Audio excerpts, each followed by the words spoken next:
सुंदरपुर एक बहुत ही अच्छा गांव था और वहाँ हरियाली और खुशियाँ ही खुशियाँ थीं। लगन काफ़ी सालों बाद शहर से पढ़ाई पूरी करके आया था और घर के बाहर उसकी माँ उसका आने का इंतज़ार कर रही थी। प्रणाम माँ। जीते रहो बेटा, तुम्हें अपनी बूढ़ी माँ की बिल्कुल भी चिंता नहीं है। मैं यहाँ गांव में अकेली रहती हूँ और उफ ये बुढ़ापा तो अब मुझे चैन ही नहीं लेने देता। मैं यहाँ अकेली हूँ। अब तुम आ गए हो ना, तो मैं तुम्हें यहाँ से अब वापस नहीं जाने दूँगी। समझ में आई मेरी बात? छगन के आते ही छगन की माँ ने उससे शिकायतें करना शुरू कर दी। माँ, आपने तो आते ही शिकायतें लगाना शुरू कर दी। मुझे बहुत तेज भूख लगी है। अंदर चलिए, फिर हम खाना खाने के बाद बात करते हैं।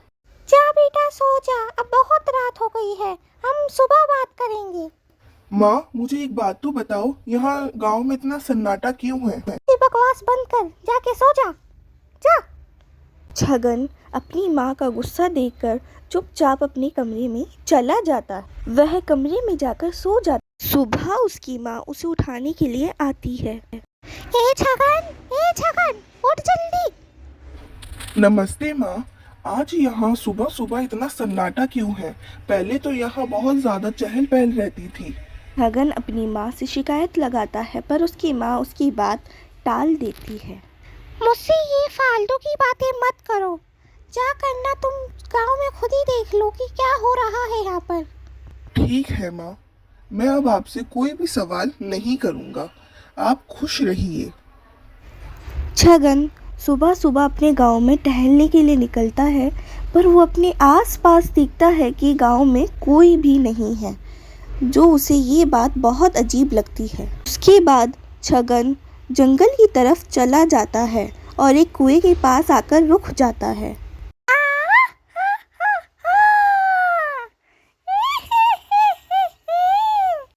कौन हो तुम और यहाँ क्या कर रही हो और मुझे इस तरीके से क्यों डरा रही हो? मैं हूँ शीला, शीला की जवानी। मैं तुम्हें खा जाऊंगी, बाकी सभी गांव वालों की तरह। मैं तुम्हें भी नहीं छोड़ूंगी। शीला चुड़ैल, मैं तुमसे डरने वाला नहीं हूँ। मुझे अब समझ में आया कि यहाँ के गांव वाले कहाँ गायब हो गए हैं। अब तुम्हारी एक भी चालाकी नहीं चलेगी, समझ में आई? हाँ बच्चों, तुम मेरे जाल से नहीं बच पाओगे। शीला, ऐसे सबको तंग करने में तुम्हें भला क्या मजा आता है? अगर यहाँ के गांव वालों ने तुम्हारे साथ अन्याय करा है तो तुम उन्हें माफ करो, क्योंकि माफ करने से कोई छोटा बड़ा तो नहीं हो जाता और उसके बाद ईश्वर भी तुम्हें मुक्ति दे देगा। तो मेरी बात को जरा ध्यान से समझो। छगन तुम बहुत अच्छी हो। मुझे तो ये बात पहले समझ ही नहीं आई थी कि मैं अगर सबको माफ करूंगी तभी मुझे मुक्ति मिलेगी, भले इन गांव वालों ने मेरे साथ कितना भी बुरा क्यों ना किया हो। अब मैं यहाँ के गांव से चुड़ैल का साया हटा दूंगी और मैं अब सबको माफ करती हूँ और मैं बहुत ज़्यादा खुश हूँ कि तुमने मुझे बताया कि माफ करने से कोई छोटा या बड़ा नहीं होता। Thank you Chhagan.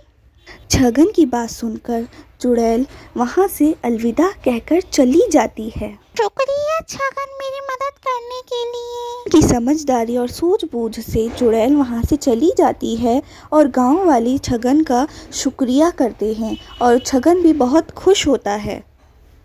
तो बच्चों, आज हमें इस कहानी से ये सीख मिलती है कि हमें कभी भी किसी का दिल नहीं दुखाना चाहिए और अगर आपसे कोई माफी मांगता है तो उसे माफ कर देना चाहिए, क्योंकि माफ करने वाला सबसे बड़ा होता है। तो चलिए, आज का पाठ यही खत्म होता है। हम मिलेंगे आपसे अगली वीडियो में।